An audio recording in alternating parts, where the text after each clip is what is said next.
Hello guys, welcome to the video. आज हम class 9 algebra exercise 2.1 discuss करने वाले।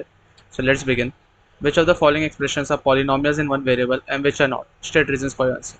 अब ये क्वेश्चन सॉल्व करने से पहले हमें पहचानना आना चाहिए कि कौन से अलजेब्रिक एक्सप्रेशंस पॉलिनोमियल्स हैं और कौन से नहीं है, और उसके बाद कि क्या वो पॉलिनोमियल पॉलिनोमियल वन वेरिएबल है कि पॉलिनोमियल इन 1 2 3 या फिर वन से ज़्यादा वेरिएबल्स हैं। अभी पॉलिनोमियल्स और अलजेब्रिक एक्सप्रेशंस में कुछ सिमिलैरिटीज़ हैं और कुछ डिफरेंसेस भी हैं। क्या है वो देखते हैं। क्या हर अलजेब्रिक एक्सप्रेशन एक पॉलिनोमियल होता है? नहीं, हर अलजेब्रिक एक्सप्रेशन एक पॉलिनोमियल नहीं है, पर हर एक पॉलिनोमियल एक अलजेब्रिक एक्सप्रेशन है। ऐसा क्यों?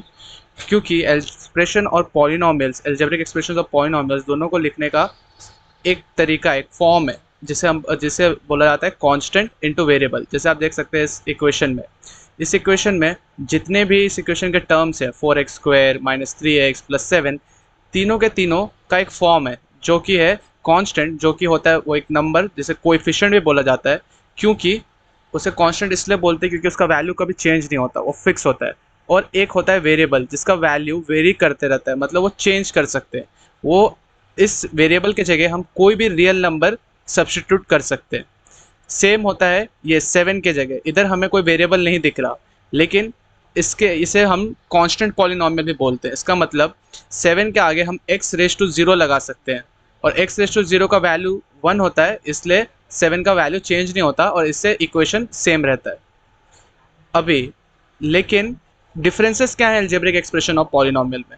अब अलजेब्रिक एक्सप्रेशंस जो होते हैं उसमें जो वेरिएबल का पावर होता है वो कोई भी रैशनल नंबर या रियल नंबर हो सकता है। इसका मतलब वो पॉजिटिव नंबर्स भी हो सकते हैं, वो नेगेटिव नंबर्स भी हो सकते हैं, वो फ्रैक्शंस भी हो सकते हैं। और लेकिन in the case of polynomials ये पावर सिर्फ और सिर्फ एक होल नंबर होना चाहिए। इसका मतलब पावर सिर्फ 0 1 2 3 4 5 6 अप टू इन्फिनिटी ही हो सकता है। नेगेटिव नहीं हो सकता, फ्रैक्शंस नहीं हो सकता। अगर सिर्फ होल नंबर है तभी एक अलजेब्रिक एक्सप्रेशन एक पॉलिनोमियल होगा। तो एक क्वेश्चन सॉल्व करने से पहले हम लोग को ये देखना है कि क्या हर अलजेब्रिक एक्सप्रेशन में हर टर्म का वेरिएबल एक होल नंबर है कि नहीं। अगर है तो वो एक पॉलिनोमियल होगा।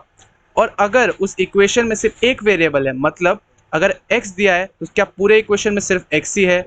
अगर y दिया है तो क्या पूरे इक्वेशन में सिर्फ y ही है? ये हमें देखना है। तो let's start solving the exercise. Question number 1, 4x² -3x +7। अब ये इक्वेशन को हम लिख सकते हैं 4x² -3x +7x0। ऐसा इसलिए मैंने किया है क्योंकि 7 के इधर एक वेरिएबल नहीं था, और सिंस ऐसे नंबर्स को, हर एक नंबर को हम पॉलिनोमियल के फॉर्म में लिख सकते हैं, क्योंकि x⁻0 का वैल्यू 1 होता है, इसलिए आप -½ √2 रैशनल इरैशनल जो भी नंबर हो उसे हम पॉलिनोमियल में कन्वर्ट कर सकते हैं सिर्फ x⁻0 ऐड करके। और since 0 is a whole number, this whole equation is a polynomial. Now अगर इस अलजेब्रिक एक्सप्रेशन को हमें पॉलिनोमियल बताना है तो इसके सारे वेरिएबल्स के पावर एक होल नंबर होने चाहिए। इस इक्वेशन में स्टार्टिंग टर्म का पावर जो है वेरिएबल का वो है 2, जो कि होल नंबर है। सेकेंड टर्म का पावर है 1, वो भी एक होल नंबर है। और थर्ड टर्म का पावर है 0, वो भी एक होल नंबर है। सो पहला जो रिक्वायरमेंट है, जो अलजेब्रिक एक्सप्रेशन दिया हुआ है वो एक पॉलिनोमियल होना चाहिए, वो पूरा हो चुका है। नेक्स्ट कंडीशन है जो वेरिएबल यूज़ किया गया है वो क्या तीनों जितने भी टर्म्स प्रेजेंट है वो क्या सेम है। जैसे इस केस में पहले वाले में x यूज़ किया गया है, दूसरे वाले में x यूज़ किया है, और तीसरे वाले में भी हम x ही यूज़ करके इक्वेशन बनाएंगे। तो दूसरा कंडीशन भी सेटिस्फाइड है कि अलजेब्रिक जो पॉलिनोमियल दिया गया है वो एक सिंगल वेरिएबल है, पॉलिनोमियल है। तो हम लोग लिखेंगे the given algebraic expression contains only one variable that is x and the power of all the variables is a whole number. The given algebraic expression is a polynomial in one variable. अब इधर since और therefore क्यों use करते हैं? since हम तब use करते हैं जब हम कोई इन्फॉर्मेशन जो पहले से ही हमें प्रोवाइड किया गया है वो ऐड कर रहे हैं, और therefore जब हम उसका एक डेरिवेशन या कंक्लूजन निकाल रहे हैं। जैसे हम इधर एक फाइनल आंसर लिख रहे हैं जो कि क्वेश्चन का कंक्लूजन है, इसलिए हमने थेरफोर का यूज़ किया है। और इधर हमने सिंस इसलिए यूज़ किया है क्योंकि हम पहले से जो कंसेप्ट पढ़ाए गए हैं टेक्स्ट बुक में उसी का यूज़ करके एक स्टेटमेंट फॉर्म कर रहे हैं। Next question is y² + √2। The given equation. अब इस इक्वेशन में भी y का पावर 2 है जो कि एक होल नंबर है, और रूट 2 दिया है जो कि एक कांस्टेंट पॉलिनोमियल है, क्योंकि ये सिर्फ एक नंबर दिया है, एक कांस्टेंट वैल्यू दिया है।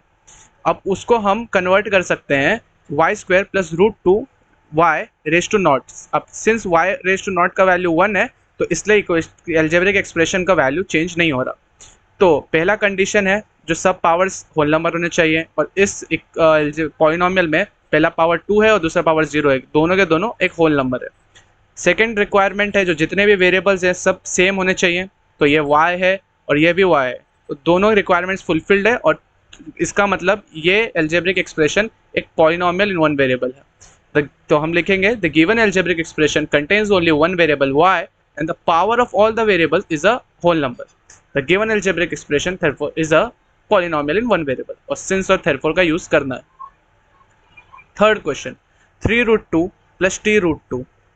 अभी ये इक्वेशन को हम लिख सकते हैं, the given equation can be written as 3t, जैसे √2 का मतलब होता है हाफ, तो इसलिए t raise to half plus √2 raise to t। अब इस पॉलिनोमियल में क्या ये एल्जेब्रिक एक्सप्रेशन एक पॉलिनोमियल है, पहले हमें वो चेक करना पड़ेगा। अब जैसे देख सकते हैं पहले टर्म का जो वेरिएबल का पावर है वो हाफ है, जो कि एक होल नंबर नहीं होता, वो एक फ्रैक्शन है। दूसरे टर्म के का पावर 1 है, लेकिन रिक्वायरमेंट है कि हर टर्म का वेरिएबल का पावर एक होल नंबर होना चाहिए, और जैसे कि ये फुलफिल नहीं है तो ये एक पॉलिनोमियल नहीं होगा, भले ही इसका दूसरा रिक्वायरमेंट फुलफिल हो रहा है, जो कि है वेरिएबल जो है वो सिर्फ एक वेरिएबल होना चाहिए। जैसे इधर t है और दोनों टर्म्स में सिर्फ t का यूज हुआ है, लेकिन दोनों कंडीशंस फुलफिल होंगे तभी हम लिख सकते हैं वो एक पॉलिनोमियल वन वेरिएबल है। तो हम लिखेंगे the given algebraic equation contains only one variable t but the power of all variables is not a whole number. जैसे कि दिया गया ये हाफ है जो कि होल नंबर नहीं होता है। The given algebraic expression is not a polynomial in one variable. Next question, y plus 2y। अभी ये इक्वेशन लिखने के लिए फर्स्ट टर्म का जो पावर है वो y रेज टू 1 है, उसका कांस्टेंट टर्म कुछ नहीं है, जिसका मतलब उसका कांस्टेंट टर्म 1 होता है, प्लस 2 अपॉन वाई। अब इस y को अगर हम ऊपर लेके आते हैं, मतलब न्यूमरेटर में लेके आएंगे, तो उसका साइन जो उसका पावर है वो माइनस में बदल जाता है। जैसे इधर पावर 1 है तो उसका पावर हो जाएगा y रेज टू -1। अगर पावर 3 होता तो वो हो जाता y रेज टू -3। अगर power y raise to half होता तो हो जाता y रेज टू -हाफ।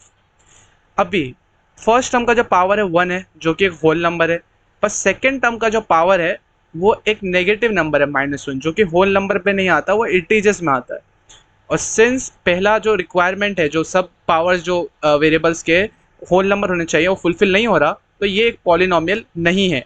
भले ही एक ही वेरिएबल प्रेजेंट है दोनों टर्म्स में जो कि y है, पर दोनों रिक्वायरमेंट्स फुलफिल होंगे तभी हम लिख सकते हैं ये एक पॉलिनोमियल वन वेरिएबल है। तो हम लिखेंगे the given algebraic expression contains only one variable y but the power of all the variables is not a whole number, and therefore the given algebraic expression is not a polynomial in one variable।